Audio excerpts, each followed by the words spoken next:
నిరంతర సాధన సాధనమున పనులు సమకూరు ధరలోన అన్నాడు వేమన. సాధన చేయుమురా నరుడా, సాధ్యము కానిది లేదురా అన్నారు సినీ కవి.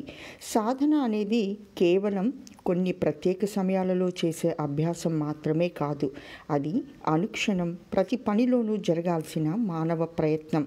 ఏ పని సిద్ధించాలన్నా సాధన అవసరం. అందుకు కావలసింది ఓపిక. కార్యం పట్ల నిబద్ధత ఉంటేనే ఓపిక వస్తుంది. సాధన ఎంత చిత్తశుద్ధితో జరిగితే కార్యసిద్ధి అంత త్వరగా కలుగుతుంది.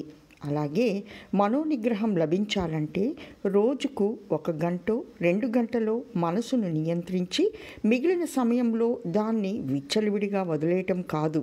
ప్రతి క్షణం మనసుని గమనిస్తూ దాని కదలికలను కనిపెడుతూ ఉన్నప్పుడే దాన్ని దారిలోకి తెచ్చుకుని మనం చేసే ఏ చిన్న పనైనా కౌశలంతో చేయటమే ఒక గొప్ప యోగం. గీతాచార్యుడు అదే చెప్పారు. ఒకసారి గురువు దగ్గరికి కొత్తగా ఒక శిష్యుడు వచ్చాడు. అతన్ని పూజామందిరం శుభ్రం చేయమన్నారు. తనకు ఇంత చిన్న పని అప్పగించారేంటని అనుకుంటూ హడావిడిగా పని పూర్తి చేశాడు. గురువు మందిరానికి వెళ్ళి చేత్తో తడిమి దుమ్ము అంటుకుంది. శిష్యుణ్ణి పిలిచి, నేను చెప్పాను, నువ్వు చేశావు, అంతేకాని జరగాల్సిన రీతిలో పని జరగలేదు.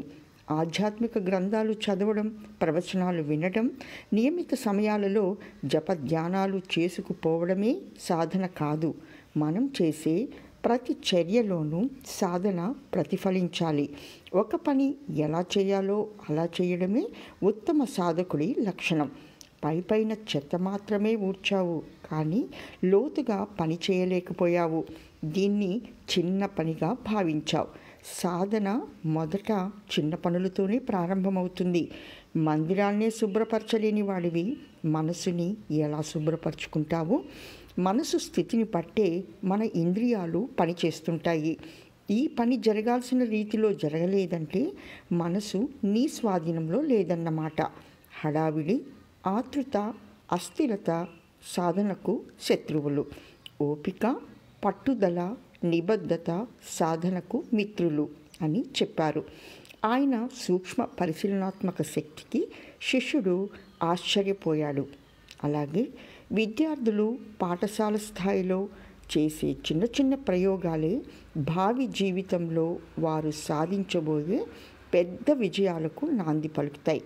ఆ సమయంలో వారు చూపే ఓపిక, ఏకాగ్రత, శ్రద్ధ, పట్టుదల, సూక్ష్మ పరిశీలన లాంటివి వారిని ఉన్నతులుగా నిలబెడతాయి.